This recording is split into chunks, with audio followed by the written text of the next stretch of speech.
acostumbrando.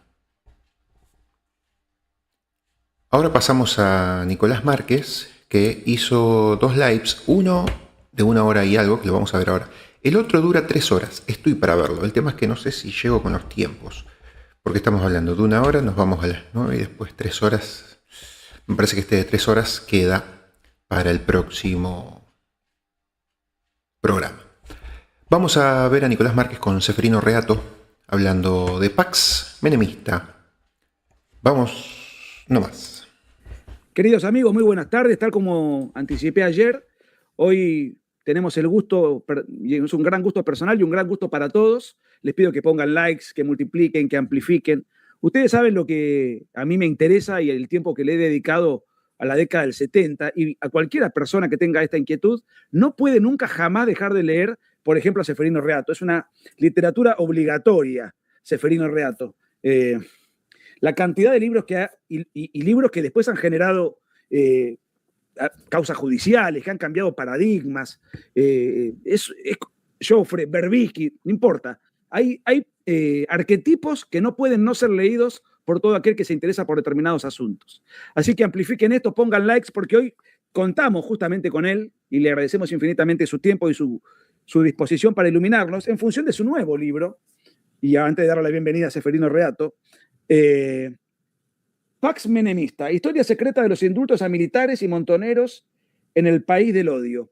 Un libro que está funcionando fenómeno y que además va a ser presentado este sábado en la Feria del Libro. Después vamos a mostrar el flyer para que vayan el sábado a escucharlo a Ceferino y a comprar el libro. Y además ya está en todas las librerías del país y es un libro extremadamente original. Yo no conozco que haya otro libro sobre estos temas.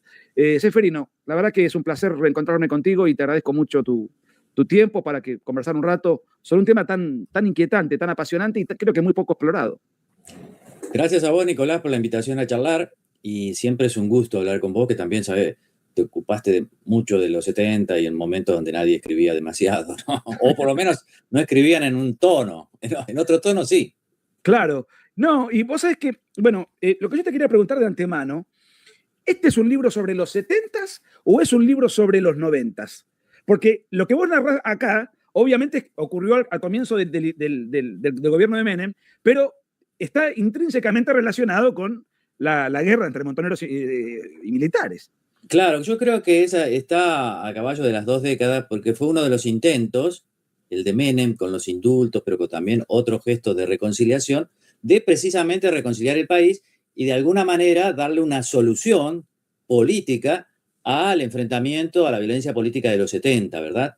Teníamos antes la solución ideada por Alfonsín, que eran los juicios, ¿no? A militares y guerrilleros, ¿verdad? Sí. Pero, claro, mucha gente estaba convencida de que esa era una buena solución, pero había unos problemas prácticos. Los militares no querían ser juzgados y los guerrilleros tampoco. Claro. Y bueno, hubieron las rebeliones carapintadas que el presidente Alfonsín no pudo reprimir. Legítimamente tendría que haberlo podido hacer, pero no controlaba el ejército. Y eso es un déficit muy grande. Por el otro lado, ¿te acordás? En el 89 había comenzado ese año, aquel enero, con un golpe guerrillero en los cuarteles militares de La Tablada. Sí. No fue una manifestación, entraron a sangre y fuego, mataron y fueron muertos y hubo heridos y demás. Entonces sabía en el 89, cuando asume Menem, esta herida sin cerrar. Si bien la gente estaba de acuerdo y parecía muy racional, claro, y que llevarlos a la justicia, pero los sujetos a ser investigados no tenían ganas de ser investigados y tenían fuerza, tenían armas. Entonces la política, ¿qué hace en ese caso? ¿Qué hace Menem? Además, en un contexto de grave crisis económica y social, porque Menem asume 5 meses antes de lo previsto, en julio del 89, porque Alfonsín se tiene que ir, porque la crisis era tremenda. O sea, contexto de crisis, hiperinflación, saqueos y demás, y el presidente, legítimamente elegido, que no podía controlar la violencia legítima, ¿no? El resultado de Menem fue ese, digamos. Lo convencen, curiosamente, los militares, los montoneros. Yo pensé cuando eso es lo que te quería preguntar, porque me llamó mucho la atención, porque si bien lo que habían insistido, las rebeliones caras pintadas, claramente lo que pretendían eran evitar los juicios que habían comenzado en la década del 80, en realidad, corregime si me equivoco, el único guerrillero que estaba preso era Firmenich. Sí, creo. Entonces, había uno solo. Claro, me llamó la atención que los montoneros busquen fomentar el indulto de sus enemigos cuando en realidad tenían un solo compañero preso. Pero Nada tenían más. más de 60 procesados. Ah, sí. ¿Viste? Claro, y otros jefes, Fernando Vaca Narvaja, Roberto Perdía, Galimberti, estaban prófugos de la justicia y estaban Bien. viviendo afuera del país, entre Brasil y Uruguay. Bueno, Galimberti no, que entraba y salía también. Bonazo Todos también estaba entraban en y la lista, salían, ¿no? pero estaban fuera de la ley porque estaban siendo procesados. Entonces ellos tenían también la cuestión. Y además Firmenich era el líder. Entonces ellos Claro. empiezan a pensar qué hacer y lo escriben, porque viste cómo es la izquierda que escribe mucho, y Sí. entonces ellos llegan a la conclusión de que lo que les convenía a ellos era una solución política, o una amnistía o los indultos. Y dicen, bueno, acá hemos participado, protagonizado una guerra civil intermitente, son palabras de ellos, tiene que haber una solución política porque una solución judicial no es posible. También basándose en otros periodos de la historia donde luchas civiles terminaron en indultos. No son los primeros indultos. Hubo indultos de todo tipo a lo largo de la historia argentina, a cargo del presidente de turno. Era la manera usual de terminar los enfrentamientos, ¿verdad? Por eso yo creo, fíjate vos, que Montoneros hace una reflexión que ahora, claro, ellos se olvidaron porque después esto de los indultos duró durante 12 o 13 años hasta que llega el kirchnerismo y el kirchnerismo logra que la justicia determine la ilegalidad o inconstitucionalidad de los indultos del presidente Menem, pero solo hacia los militares. Los guerrilleros siguen indultados. Entonces, ahora obviamente que no se van a acordar de eso, pero fueron ellos los que propusieron a Menem indultar a todos, uno y otro. Y eso me lo cuenta Mario Montoto, que era el negociador por parte de Firmenich y de los Montoneros con Menem, hoy un empresario próspero en defensa Sí, claro. y seguridad, ¿no? Y vos sabés que también me gustaría hacerte, comentarte para que nos des una reflexión, y a medida que vamos avanzando.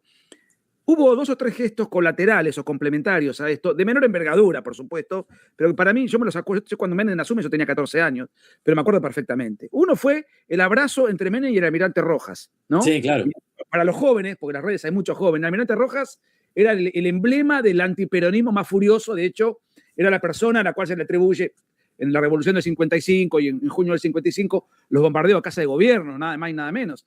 Entonces, ¿vos lo llegaste a tratar a Menem, por ejemplo? Sí, a Menem sí, claro, porque yo en una época trabajaba en Clarín y Sí. tuve que cubrir, o sea, ir a entrevistar o a seguir viajes de él acá y fuera del país, ¿no? Sí, claro. Y era te daba la impresión de que era un tipo, un hombre de paz, porque yo siempre tuve esta impresión, más allá de las consideraciones de Menem, que por las cuales después fue juzgado. Digo, el tipo tuvo 5 años preso durante el gobierno militar, no sé bien por qué, pero tuvo arresto domiciliario, pero era un garronazo, 5 años. Y sin embargo los indulta. Y esto fue precisamente porque era un estadista, un tipo superador, incluso de dolencias personales, o porque fue un cálculo político especulativo por algún acuerdo que él tenía que satisfacer. Pues sabés que él estuvo 5 años detenido, 2 años preso en Magdalena junto con otros, y otros 3 alternando, prisión domiciliaria y demás, en un lado, en otro lado, pero 5 años en total. Sí. Y tenía el tema de que estando preso en Las Lomitas no lo dejaron los militares ir al velatorio de su mamá. Claro. O sea que tenía varias llagas pendientes con los militares, sin embargo es el que los indulta a sus carceleros, ¿no? O sea, ahí los cuento, ¿no? A Videla, pero también a Arguindegui, con quien estaba enemistado. Arguindegui había sido el ministro del Interior del proceso. Mirá, yo creo que hay una necesidad política evidente que era pacificar para gobernar. Estaba el país como en un volcán, ¿viste? En volcán económico y social. Había habido hiperinflación, la situación era muy compleja. Y todo ese año y medio que dura esta política de reconciliación fue una sucesión de críticas, porque recién el gobierno menemista encuentra la convertibilidad en abril del 91. Después ya sí se elimina la inflación y es otro cantar, pero hasta ese momento la situación estaba muy peliaguda. Entonces hay una cuestión de necesidad política. Ahora, también hay una cuestión... Discúlpame, Seferino, digamos, fue una manera de amortiguar cualquier intentona castrense, porque todavía en esa época la situación de golpe era una cosa que todavía estaba muy, muy presente. Hoy ya eso no no Claro. corre, pero todavía y en un momento de tanta debilidad institucional, digamos, fue Sí, un poco claro. jugar con eso, amortiguar, dejarlos tranquilos a los que Seguro, porque pretendían. los militares Sí, tenían poder, como decís vos, claro, y después una de las hipótesis mías es que entre Alfonsín por un lado y Menem por el otro, no en forma coordinada, pero en forma coincidente, ellos van desmontando el aparato militar. ¿Por qué? Las privatizaciones abarcaron también a empresas en las cuales los militares tenían mucho, mucho poder, como Petroquímica Bahía Blanca, la fábrica militar de aviones, demás. También entonces pierden poder, pero en ese momento los militares seguían teniendo armas y también la guerrilla, como habíamos visto, el intento de asalto, el asalto concreto al cuartel de la Tablada fue algo concreto. Entonces sí, hay una necesidad evidente de controlar la situación, de pacificar el país, además, de alguna manera ir uniendo el ejército, porque el ejército estaba dividido, estaban las carapintadas por un lado y los leales por el otro, ¿viste? Más nacionalistas por un lado, sí, más liberales por el otro, y esa división era muy, muy fuerte dentro del ejército. Después hay otra cuestión que él, en honor también a esos 5 años que había sido preso del sí, proceso, él se consideraba con la legitimidad suficiente como para perdonar a todos, y especialmente a los militares. Y de alguna manera lo que él quiere ser como el destructor de las grandes antinomias nacionales, porque entre esas cuestiones o decisiones para pacificar el país, él ordena la repatriación de los restos de don Juan Manuel de Rosas, caudillo claro, federal, para sí, terminar con la antinomia entre federales y unitarios, que hoy es una pieza de un museo, pero en aquel momento, 1989, era fuerte. Yo me acuerdo que estudiaba en la Universidad de El Salvador y ahí había un montón de federales. Para mí, algo desconocido, porque yo vengo de Entre Ríos y somos todos unitarios, casi hijos de Urquiza, dicen. claro, claro, Bueno, claro. pero eso era fuerte, ahora ya no. Y la otra gran antinomia que él buscaba en esa época era terminar con la antinomia peronistas-antiperonistas. ¿Te acordás que había una fantasía de crear un tercer movimiento que era el menemismo? Eso duró poco, pero incluso hubo un acto, ¿te acordás? Una plaza del Sí con Bernardo Neustadt, Sí, me acuerdo Julio Ramos y perfectamente. demás. Sí, sí, sí. Pero Sí, sí. entonces la idea era el gran pacificador, el gran perdonador. También la tercera cuestión tiene que ver con el carácter de él. Vos me preguntabas si era un hombre de paz.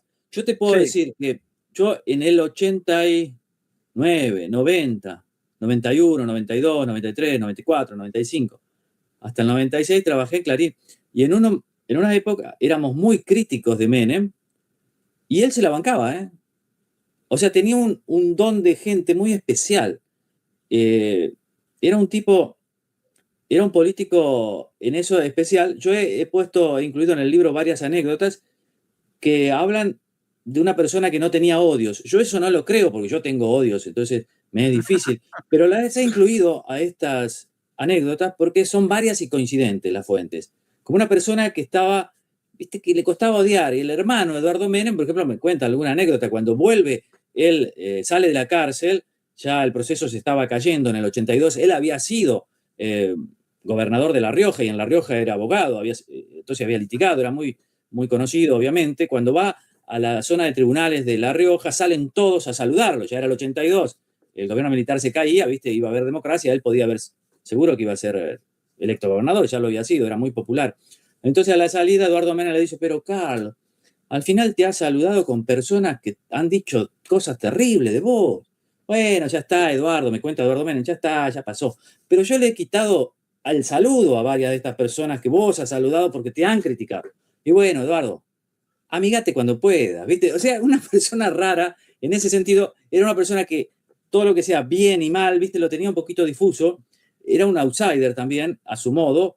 O sea, una persona que, por ejemplo, un detalle, hasta él, los líderes políticos, los caudillos políticos, presidentes y demás, claro, eran como todos ahora, tenían sus amantes y demás, pero se cuidaban de que eso no Menem tenía un trascendiera. harem. Claro, este no. Este que se supiera todo, y no importa si fueran reales o no, invento. Él era trascender, ¿viste? Salir de una provincia muy pequeña en aquel momento, muy periférica, como La Rioja, y trascender, ¿viste? Y ser popular, y que los periodistas hablen, y que los periodistas de espectáculo hablen, que sea verdad o no, era otra cosa. El, el, el, ¿Y vos creés que fue un gesto, digamos, de necesidad política o surgió de su fuero íntimo, tanto el abrazo con el almirante Rojas, la repatriación de Rosas y después los indultos? No, yo creo que estaba en él y además le convenía políticamente, porque vos fíjate, Rojas era una persona Sí. muy particular, un Sí. antiperonista de aquellos, y Sí. llegaba mucho a los antiperonistas que lo consideraban una especie de ídolo, era un emblema. Sí. Entonces, ese gesto era para demostrarle también a los antiperonistas que no tenían nada que temer, porque cuando él gana la elección, ¿viste? Con unas patillas profundas, viniendo Sí. de La Rioja, la Patria Morena, hablando de volver a un peronismo muy tradicional, muchos antiperonistas y no peronistas estaban lógicamente asustados. Después los asustados son los peronistas, porque él cuando toma el gobierno cambia drásticamente, tira esas banderas a la basura y adopta Sí. una política muy novedosa de apertura al capital privado, a las privatizaciones, a Estados Unidos, a Gran Bretaña. Y claro, ahí lo que recelan son los nacionalistas y los peronistas. Entonces, la traída de los restos de Rosas busca compensar, por ejemplo, la reanudación de las relaciones con Gran Bretaña, que eran muy rechazadas por los nacionalistas. Sí, además él representaba ser un caudillo federal en su estética, así que, digamos, y ahora, seguidamente a los indultos, si uno se pone a pensar, digo, costo político casi no pagó, porque gana las elecciones del 91, gana la del 93, o sea, es una cosa Sí. del momento. Pero lo que te quería preguntar es, inmediatamente o poco después, aparecen legislaciones que empiezan a indemnizar a familiares de los guerrilleros desaparecidos. En ese caso, fue una suerte de compensación también para neutralizar el reclamo de la izquierda que decía, digamos, que estaban totalmente disconformes con los indultos. Fue una manera. También, pero el Estado había sido condenado, ¿viste? En la CIT y demás, a pagar indemnizaciones, porque al final no había podido velar por la seguridad de las personas desaparecidas y demás. Entonces Claro. había muchas condenas y él las cumple con una ley muy rápido, digamos, con la primera ley, creo que es la 2441, sí, del 411. 89-90, y ahí ya establece la indemnización equivalente a 100 veces el sueldo más alto de la Administración Pública Nacional. Y después, claro, se suscitan muchos problemas porque había muchas dudas, y entonces saca una segunda ley donde dice, si hay dudas y hay buena fe, que sea lo más beneficiada para las víctimas. Viste que eso Sí, abrió mucho el espectro de las sí. indemnizaciones y provocó muchos negocios turbios que han sido muy estudiados, por ejemplo, por José D'Angelo y demás, de Por vos indemnizaciones también, muy turbias. en el libro Disposición Final, también te metes con Sí. todas las irregularidades que hay en ese tema.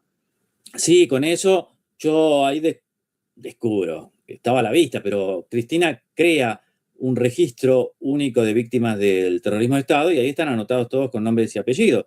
Y basta ir al sitio online para decir, el que quiera saber, las tiene que contar, porque no la han contado, pero se cuenta fácil. Yo las conté en un momento, en el 2015, entre desaparecidos y víctimas de ejecución sumaria, o sea, personas cuyos Sí. cuerpos aparecieron en la vía pública, tenemos 7.300 personas.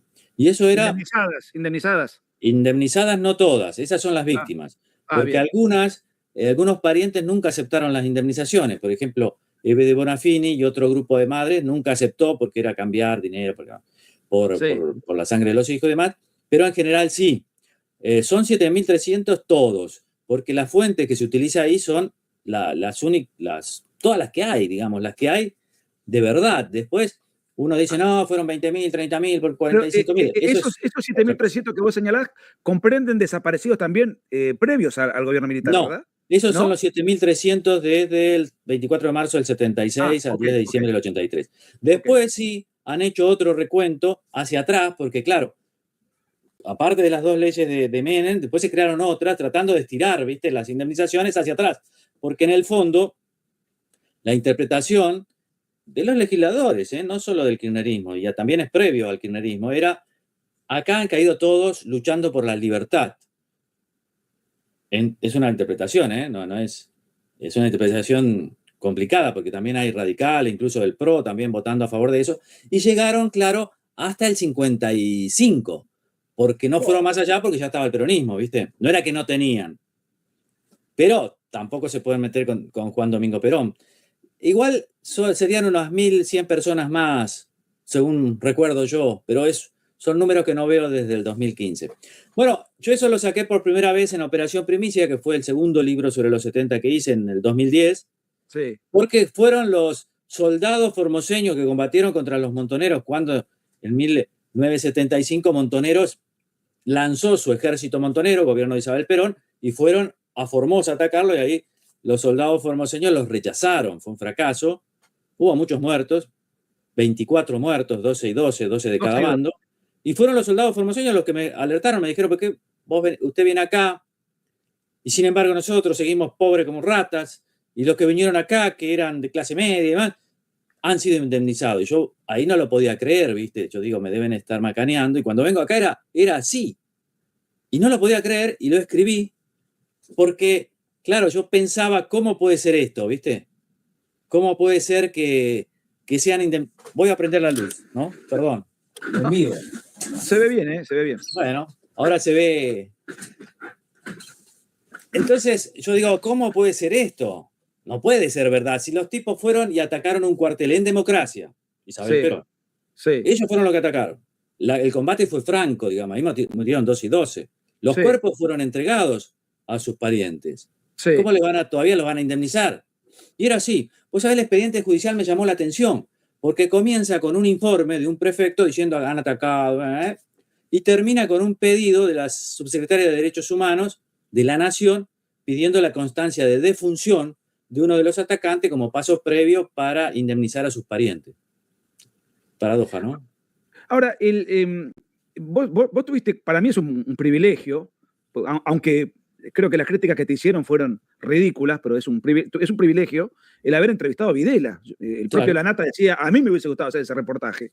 Y eso derivó en un libro tuyo, en su momento muy, muy potente, que fue Disposición Final. Yo no sé si vos, porque en el libro esto más o menos lo tratás, pero digamos, ¿cuál era la posición de Videla frente al indulto? Él no se sentía un beneficiario por eso, ¿verdad? No, él estaba en contra. Claro, lo conversaste con él. ¿Cuál era el argumento, digamos? De por qué eso ya había pasado, ¿viste? Porque ya en ese momento, eso fue en el 2012, 2011, 2012, esas entrevistas, sí, a lo largo de 6 meses, entre octubre y marzo del 2011-2012, eso ya había pasado, ya habían sido anulados. Claro. Pero sí, yo después me regalaron la única copia que existe de las charlas con Videla, que es una serie de entrevistas de José Govelo, sí, un periodista que era experto en lunfardo, con Videla, sí, durante el 89-90, o sea, en plena negociación con los indultos y en pleno menemismo. Y ahí queda claro que él estaba en contra de los indultos porque él decía, el indulto borra la pena, pero no el delito. Y yo no he cometido ningún delito. Al contrario, gracias a la acción de las Fuerzas Armadas, hoy hay república y hay democracia, ¿no? Esto no es Cuba, gracias a nosotros, nos tendrían que reivindicar. Y era lo que pensaban la mayoría de los militares al principio del gobierno de Menem. Ellos pensaban que Menem fácilmente podía reivindicarlo.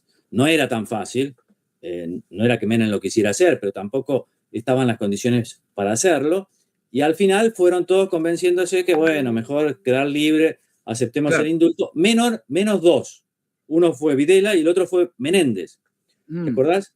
Sí, el cachorro Menéndez. Jefe del tercer cuerpo de ejército, cuyos abogados, cuando sale el indulto, van a la justicia y dicen, no, nuestro defendido quiere seguir siendo juzgado porque él dice que no ha cometido ningún delito, entonces que lo juzguen.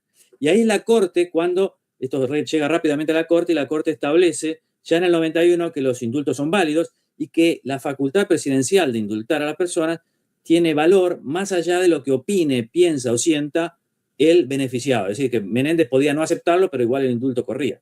Claro. Ahora, la pregunta que te quiero hacer es esta, esto lo desarrollás en el libro, pero como para... Es muy interesante, ¿no? Porque los militares fueron indultados, ya no había militares presos.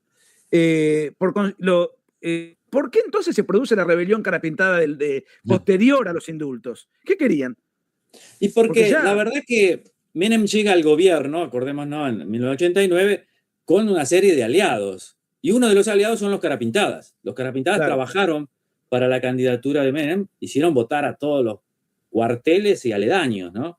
¿Pero por qué? Porque él se llevaba muy bien y era aliado con Zaineldin, que era el jefe de los carapintados, y hasta le había prometido un montón de cosas que después no cumplió. Los carapintadas se sintieron traicionados por eso y porque también en las negociaciones para restablecer relaciones diplomáticas con Gran Bretaña, ellos se sintieron traicionados y estafados, porque la soberanía política, la soberanía sobre las islas no se negociaba, porque la pesca tampoco, en fin, estaban en desacuerdo con eso. Yo creo que esos fueron los dos grandes temas. sentirse traicionado porque no le había dado a Zaineldin lo que había prometido, que era, parece ser, yo ahí lo desarrollo, la creación de una brigada especial al mando de Zaineldin. Y después por las negociaciones con los ingleses, con los británicos por Malvinas.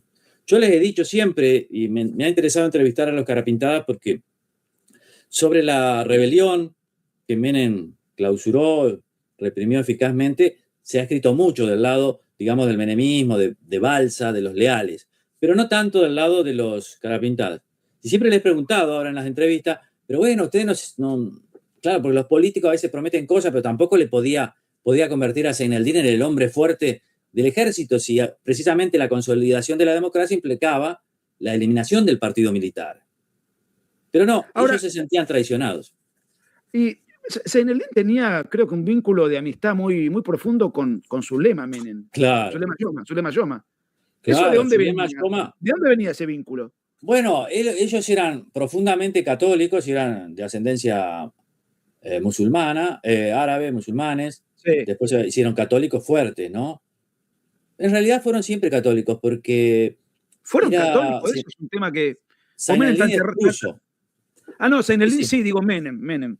No, Menem y Zulema más bien musulmanes, después católicos, pero Zulema y Menem estaban separados hasta hacía unos meses antes de la elección del 89, muy separados, tanto así que había un trámite de divorcio iniciado por Eduardo Menem, por parte de Carlos Menem, y a instancias de la iglesia, del nuncio, o sea, el embajador del Papa, que era Ubaldo Calabresi, bueno, como quedaba bien, digamos, y la Constitución así lo decía, pero además la gente bancaba mejor un matrimonio aparentemente católico, vuelven a juntarse, vuelven a convivir. Es una convivencia muy política porque Zulema integraba un clan, que era el clan Yoma, su familia, y querían muchas cosas para ellos. Zulema mismo quería ser ministra de Bienestar Social o algo así, ser una nueva Evita, creo yo, como casi todas las mujeres del peronismo. Y Menem no le dio nada porque Menem también era una persona, como no tenía un concepto difuso del bien y del mal, no tenía problemas en, entre comillas, traicionar o no cumplir las promesas. Pero ahí yo les decía siempre a los Carapintadas, pero ustedes no se dan cuenta que él no podía darles a Zaineldin todo lo que ustedes pedían, porque era como entregarse de pies y manos. Pero a veces la gente no comprende y cree que los políticos pueden hacer cosas que después no pueden hacer. En el caso de Zulema, era una mujer fuerte, de gran temperamento, ambiciosa, sí, y que Menem le tenía un gran recelo. Ella también a él, ¿no? Porque ella le dice a Zaineldin, usted cuídese que mi marido lo va a traicionar. Se lo avisa meses antes. Y todo ese periodo del 89-90, donde transcurre toda esta política de conciliación, también está plagado de la crisis económica y social y también de las peleas conyugales que terminan cuando Zulema es expulsada de la residencia de Olivos. Esto es como un gran hermano. Un escándalo público. Claro, entre lo público y lo privado, viste, Menem se abre todo. Todos estamos mirando la vida de Menem, sus romances, sus peleas, las denuncias de irregularidades, las peleas en el círculo íntimo de él entre celestes y rojo punzó, ¿viste? Es un año y medio muy, muy movido, pero es donde se consolida a través de la Pax Menemista el menemismo que, como vos decías, va a tener su gran bautismo de fuego en la victoria de las primeras elecciones legislativas. En el 91, donde gana, más allá del periodismo, yo me acuerdo que teníamos una idea, y ganó por todo, y ganó con experimentos que algunos lo tomaban como risa. Por ejemplo, el Lole Reutemann en Santa Fe, Palito Ortega en Tucumán. Sí, me acuerdo. Ahora, en el libro hay dos frases, dos palabras que son como antagónicas, ¿no? Porque primero la palabra paz, en latín, y dice historia secreta de los indultos a militares y montoneros en el país del odio. O sea, el odio y la paz como dos palabras contrapuestas. Sí. Menem, con su política, se acercó a, en la medida de lo posible, a alcanzar la paz. Mirá, yo creo que Menem era un outsider, pero también un político clásico. Políticos clásicos están convencidos de que el odio no te lleva muy lejos, ¿viste? Y claro, vemos en el Imperio Romano, por ejemplo, Pax Menemista. La Pax Romana se establece cuando en el Imperio, después de 50, 60 años de luchas civiles, viene alguien Augusto y concreta lo que Julio César no había podido, que era la paz dentro del imperio. O sea, las peleas siguen, pero es el imperio en las fronteras contra los pueblos que no formaban parte del imperio y que querían avanzar sobre él, pero no adentro. Y si hay peleas, duran muy poco tiempo, 1 año, 2 años, son problemas de sucesión. Entonces, en esos 200 años más o menos que dura la Pax Romana, el imperio alcanza su mayor expresión, no solo política, también económica y cultural. Y el gran periodo es el gran periodo del imperio. Después, cuando vuelven las luchas civiles, el imperio se va cayendo. Y yo creo que esa es la gran enseñanza de que tienen todo. Es decir, si vos te peleás, si te gastás energía en el odio entre hermanos, sería, bueno, el resultado no es muy bueno, ¿viste? A largo plazo es un resultado de decadencia. Y me parece que eso él lo tenía bastante claro. Claro, eso no quería, con el predominio de él, del menemismo o del peronismo menemista, obviamente. Yo le pongo Pax menemista, es un poco pretencioso, como somos los periodistas, en el uso de las metáforas, ¿no? Viste que se habla de Pax judicial, suponete que en un gobierno haya un enfrentamiento interno, después si se salda va a ser Pax tal, ¿no? ¿Qué ha sido? Sí, tenía un problema, pero se me fue la imagen. Ahora la voy a recuperar, pero de todas maneras el audio anda bien. Lo que te quería preguntar es esto, y Kirchner no contribuyó nada a eso, o sea, destruyó, porque de alguna manera hizo resurgir lo que más o menos se venía acomodando entre las leyes de Alfonsín de su última etapa y los indultos de Menem. Y yo creo que él fundó otra cosa, ¿viste?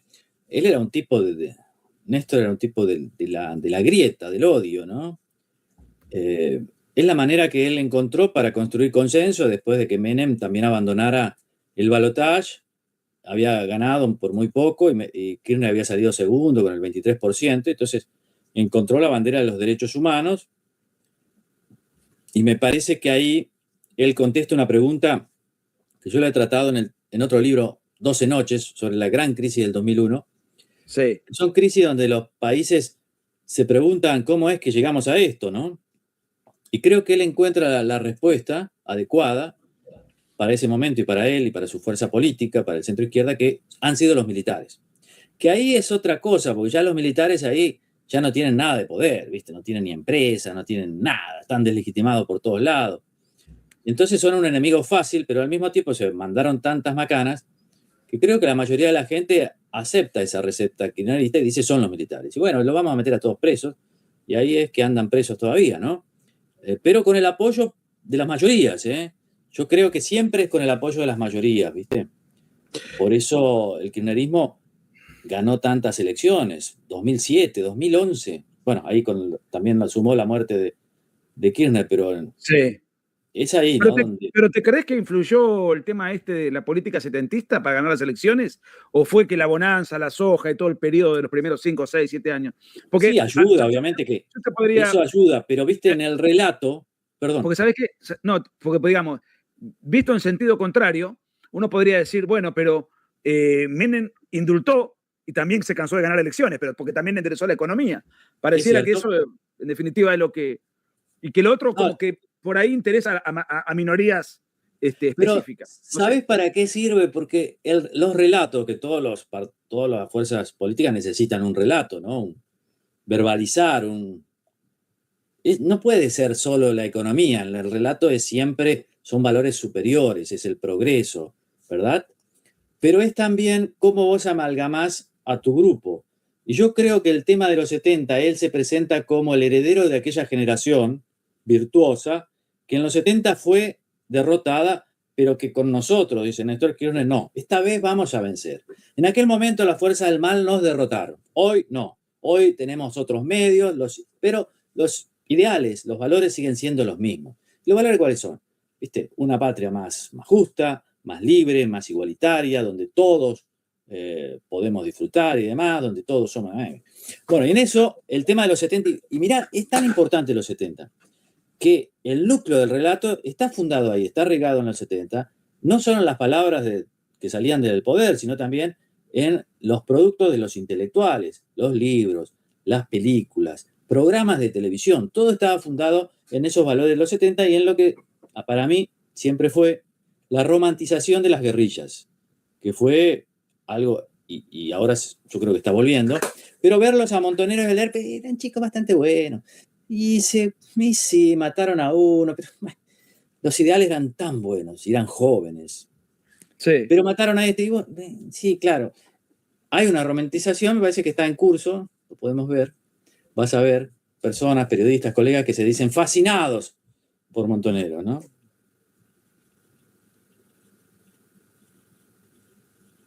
Uy, se cortó.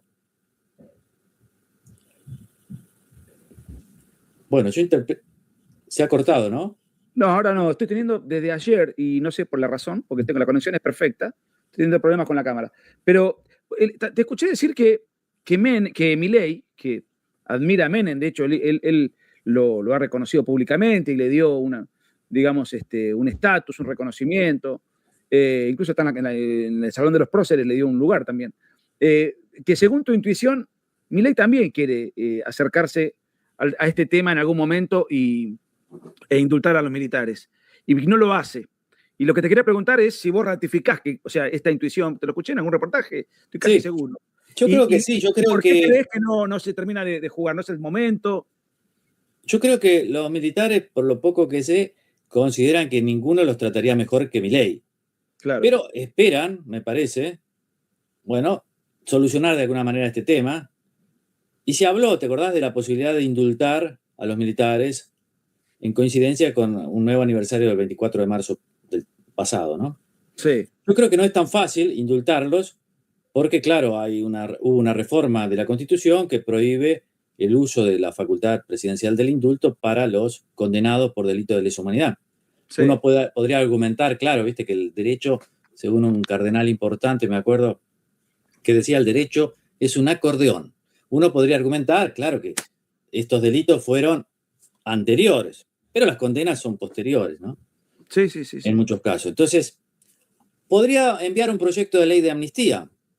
Tiene mayoría en el Senado, creo que podría hacerlo. Patricia Bullrich, ¿por qué no? Podría ser la portavoz. ¿Qué le cuesta? Lo podría hacer con solvencia.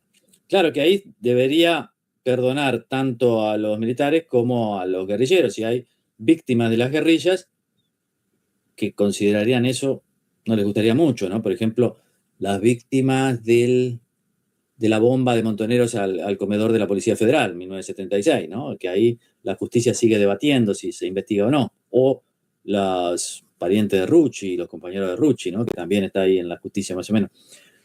No es tan fácil la cuestión, pero yo creo que sí, que a él le gustaría solucionar este tema. Me da la impresión. Pero no estoy tan seguro, porque a veces pienso que los políticos en general, por ahí les convenga dejar esto abierto, ¿viste? Los 70, porque sirve para atacar al adversario. En el caso del kirchnerismo me parece lógico, en el caso de Milei no lo sé. Pero también pensaba, en tercer punto, que en la pelea Milei-Villarruel, Sí. claro, para Milei sería una forma de terminar un poco con la ascendencia de Villarruel en el sector militar. Encontrarle una manera de que dejen de estar presos, ¿no? Cooptarle el público en el cual Villarroel se apoyaría.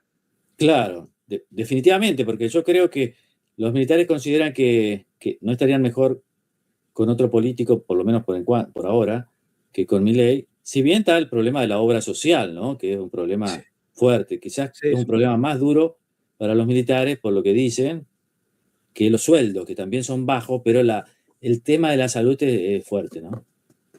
Y finalmente lo que te quería preguntar es esto, porque vos escribiste muchos libros, Operación Traviata que tiene que ver con Rucci, Operación Primicia que tiene que ver con el combate entre montoneros y los militares en Formosa en octubre del 75, Disposición Final, bueno, muchos libros sobre los 70. Y lo que te quería preguntar es que, como acá desarrollás el tema de los indultos, pareciera como que de alguna manera la parte donde se cierra un capítulo de ese conflicto, no sé si de alguna manera tiene que ver con vos. Es decir, bueno, yo hice toda una saga de libros sobre los 70 y termino con, por lo menos, con lo que fue la pacificación de los 90. Si vos mismo, de alguna manera, le das un broche final un corte a esa saga de tantos libros muy exitosos que produjiste o no tiene nada que ver? No descartás volver a escribir sobre los 70 de repente. No, yo siempre pensé, Nicolás, bueno, che, ya es hora de superar los 70, ¿viste? Porque a veces uno dice, ¿viste? A mí no me gusta, por ejemplo, la consigna memoria, verdad y justicia. Yo creo que es historia. La Claro. memoria es un invento del centro izquierda que te condena a seguir chapoteando en el barro de los 70, porque no lo cerrás nunca, siempre lo traes al presente. En cambio, la historia permitiría dejarlo para el asunto de los historiadores, que es importante, Sí, pero no de pues la la memoria política. es algo totalmente subjetivo. La historia ya Totalmente es subjetivo. abarcativo, es algo completo. Claro, además la historia, vos te acordás de lo que te importa, y la historia también está el tema del testigo, ¿viste? Y los testigos son importantes, pero vos sos abogado, ¿no? Sí, Sabés que es un indicio, pero, ¿viste? A veces no podés caer en lo que algunos autores españoles hablan, la extorsión del testigo, ¿viste? sí. Ya, yo vi esto, y después cambia, ¿viste? Cambia porque tiene más información y porque además desarrolla un interés, ¿no? Entonces hace otra declaración y se acuerda de otras cosas, y es el testigo, no puede decir nada. No, pará, vamos a ver. Entonces yo creo eso de la historia y siempre tengo la expectativa de decir, bueno, este es el último libro, pero ahora como estoy viendo que se están volviendo a romantizar Montoneros y las guerrillas, digo, por ahí tenga que escribir alguna otra cosa, porque yo los tomo a las guerrillas como protagonistas de la historia, como los militares, con el respeto que me merecen los protagonistas de la historia, pero Sí. no trato de decir estos son buenos, ¿viste? Cuento lo que hay, y si Rodolfo Walsh eh, fue el ideólogo de la colocación de la bomba en el comedor de la Policía Federal, bueno, lo fue. Habla también de su compromiso revolucionario, si era el virtual jefe de inteligencia de Montonero. ¿Qué iba a Sí, hacer? Pero sí. era su elección. Yo no lo puedo recortar y decir, no, no conviene, porque Walsh además era un gran periodista, un gran escritor. ¿Qué tiene que ver? Era lo que es y es la vida que él eligió. Lo mismo por el lado de Videla. Yo no puedo empezar a decir, no, esto no lo hizo. Es la vida que él eligió, además estaba orgulloso de eso. No lo voy a recortar yo. Claro. Pero no romantizar, ¿viste? Ni a los militares ni a las guerrillas, porque no hay nada de romántico en matar a otra persona. No, y mira, si tuviese que elaborar un trípode, diría que acá, siendo muy simplificativo, por un lado tenés a Menem, a quien vos trataste, Videla, que también trataste y reporteaste, y no sé si alguna vez tuviste algún contacto con Firmenich, que sería No, un poco Menem y claro, los dos, y los cabecillas de los dos bandos en pugna. lo quise entrevistar, pero no quiere hablar. Vamos a ver más adelante. Sí con Perdía, que era el número 2, lo entrevisté varias veces. ¿Qué Murió ya, impresión te ¿no? causó? ¿Qué impresión te causó Perdida? ¿Murió, no? ¿O Sí, vive Perdida? y qué sé yo, ¿viste? Era un protagonista de la historia. Entonces, ese acercamiento que yo tengo, cuando ellos ven que yo no los estoy juzgando, ni tampoco voy a decirle, che, mataste a este tipo, no. No es mi intención, podría hacerlo, pero no es lo que a mí lo que yo quiero es que el tipo me cuente lo que hizo para después contarlo con contexto y demás, hacerle buenas preguntas, pero no sentarlo en el tribunal porque yo no lo puedo juzgar. Y además porque es otra cosa el periodismo que me interesa. Por ahí si estuviera en un programa de televisión, viste, de debate, entonces perdí, empezás a hablar. Una vez lo hicimos, me acuerdo, con Clara Mariño, que fue Perdía, por el otro lado fue Villarruel, y Sí, fue sí, me acuerdo. Martín, que era el jefe del ERP. Se armó un Sí. despelote interesantísimo, Que pero no es bueno, Martín, era otra cosa. se comparó a sí mismo con San Martín. Claro, que Sí. ahí Clara Mariño se indignó, y estuvo muy bien. Pero no, Perdía me llamó la atención, ¿viste? Perdía en ese momento, él no creía mucho en la reivindicación que estaba haciendo Néstor Kirchner, porque él decía, esto es un péndulo, después van a venir por nosotros, digamos, estaba un poco insatisfecho, no le creía, y me dejó una frase que me llamó la atención, dos. La primera me dice, pensar que hasta hace unos años, si eras montonero, ser montonero era un quemo, y ahora si no fuiste montonero, sos un boludo, en plena reivindicación del kirchnerismo. Y la segunda, me regala un libro que había escrito, la otra historia, creo, o la buena historia, no sé qué, y lo había escrito en pleno menemismo. Y me dice, hoy escribiría algo distinto. ¿Y por qué? Y cambió la época. Entonces digo, pensaba yo, escribe según la época. Claro, los tipos ya eran héroes, ¿viste? Ahí no tenían que autocriticarse nada. Y de hecho pasó así. Después ellos, en general los montoneros, fueron reivindicados como héroes, ¿viste? Algunos, y consiguieron un montón de ventajas. No digo que sea el caso de Perdía, no es el más notable, pero de todo tipo y la ventaja de no tener que autocriticarse, porque los héroes no se autocritican, ¿no? ¿Y qué opinión te merece, por ejemplo, los documentales que que el actual gobierno lanza los 24 de marzo? Mirá, a mí me parece que el primero estaba bien, porque le daba voz a gente que no le había dado voz. ¿Te acuerdas? Ese fue con Labraña, con Fernanda Joffre, Viola, ¿no? Joffre, sí. Ese estaba bien porque, digamos, del Estado se le daba voz a todo. Ya el segundo me pareció excesivamente largo y insistir con la memoria completa me pareció un error. Y el último ya fue el que menos me gustó. Ujú. Porque otra vez memoria completa, ¿viste? Me parece que al no poder resolver lo que hablábamos antes, se quedaron en un video, fue un video muy largo, y otra vez memoria completa, que para mí es un error. Yo creo que hay que ir por la historia y tampoco creo que el 24 de marzo deba seguir siendo un feriado nacional. Yo lo pondría el 10 de diciembre, en todo caso, que es cuando recuperamos la democracia. Es algo que nos une más. El 24 de marzo es una fecha oscura, ¿no? Invita a la pelea. Pero aparte a mí me parece, digamos, que es una fecha que lo que busca es poner una suerte de punto de partida para contar la historia y de alguna manera borrar todas las responsabilidades políticas respecto a lo que pasó antes. También Tenés tiene un razón. poco algo de eso. Ahora, bueno, Tenés este razón, libro, porque viste, la sí, Cámpora que hace la marcha desde la ESMA y a partir de ahí cuenta lo que pasó. Y claro que la dictadura fue un desastre, pero también tenés que ver lo que pasó antes, si no, no se entiende nada.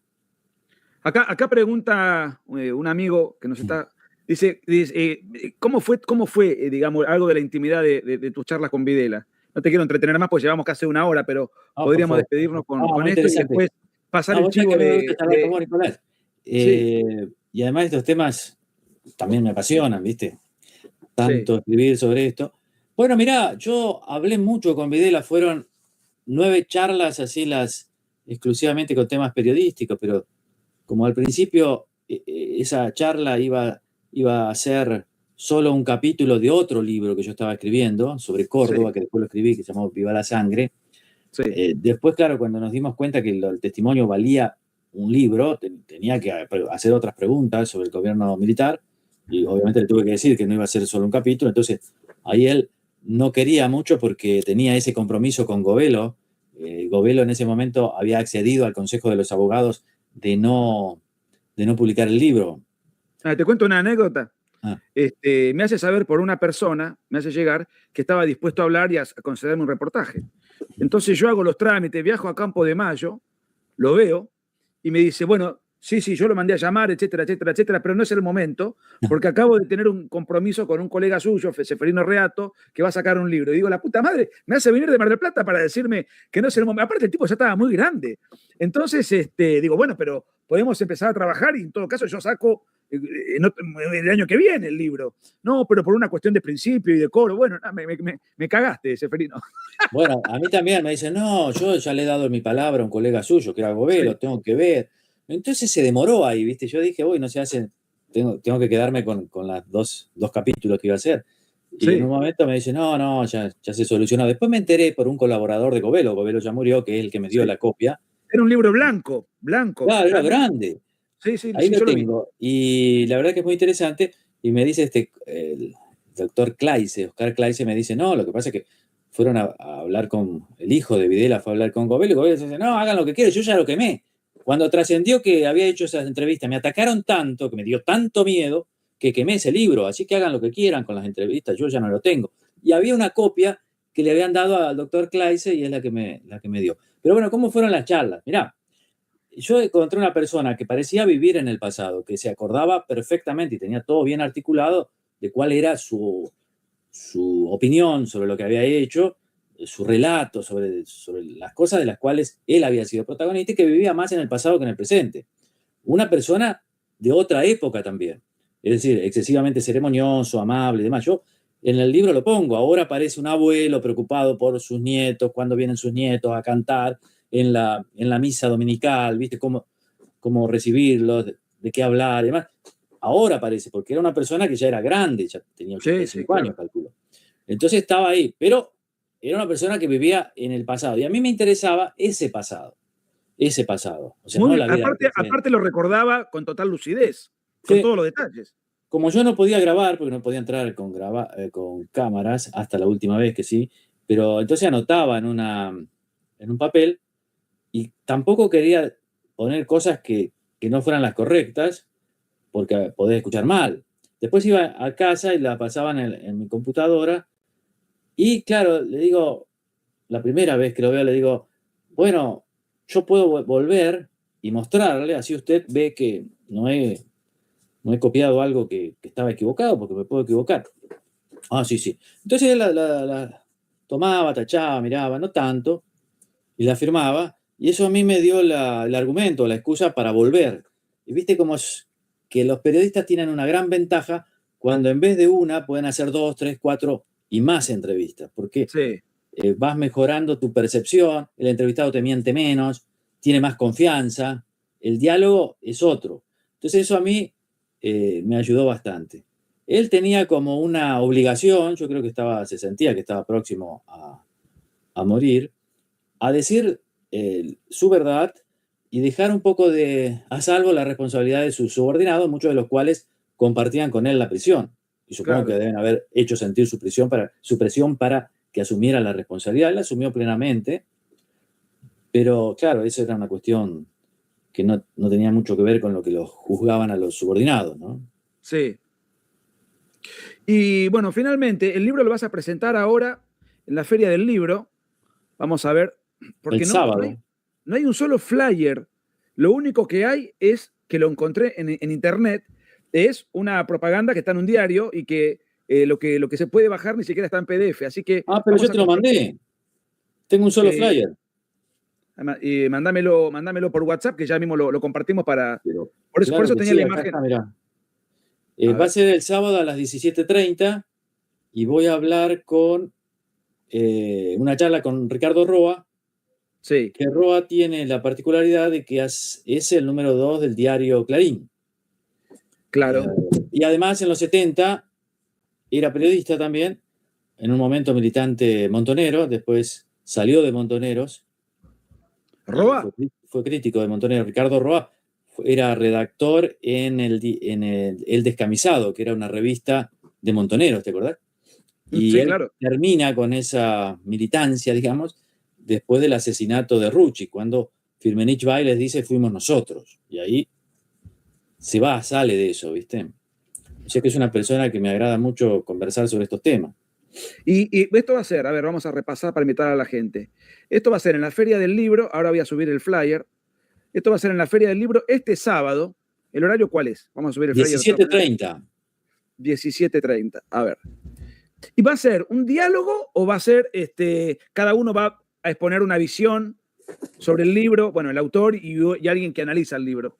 No, Va a espero ser que sea un diálogo, porque él, obviamente, en los indultos ya era jefe ahí en Clarín, ¿viste? Claro. Ya que tiene una opinión también. Es una persona de fuertes opiniones y las explica muy bien.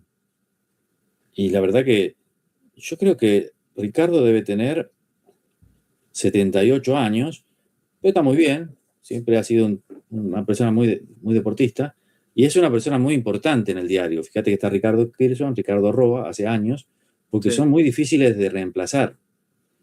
Un tipo que va todos los días, muchísimas horas, ¿no? Así que bueno, este sábado, 5:30, en Palermo es esto, ¿no? Sí, en la Feria del rural, Libro. Sí. Sala Tulio Alperín Dongui, La ahí entrada vamos a libre, estar.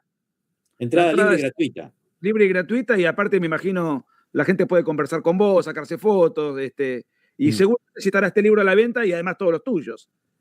Claro, yo se lo firmo, que eso lo hago muy bien. Así que Ahora, Seferino, viste que mucha la feria del suerte. libro es tremenda, porque a Sí. veces no va nadie y a veces va gente,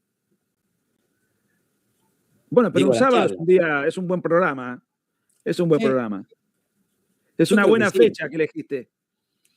Sí, el 25. Es un sábado, está recién comenzando la feria. Bueno, señoras Así. y señores, ya saben lo que tienen que hacer este sábado. Pax Menemista y lo van a ver a Seferino Reato a la Feria del Libro, la Sociedad Rural, entrada libre y gratuita, y ahí lo van a poder escuchar su alocución y no sé si habrá espacio para preguntas, pero además Sí, preguntas son bienvenidas.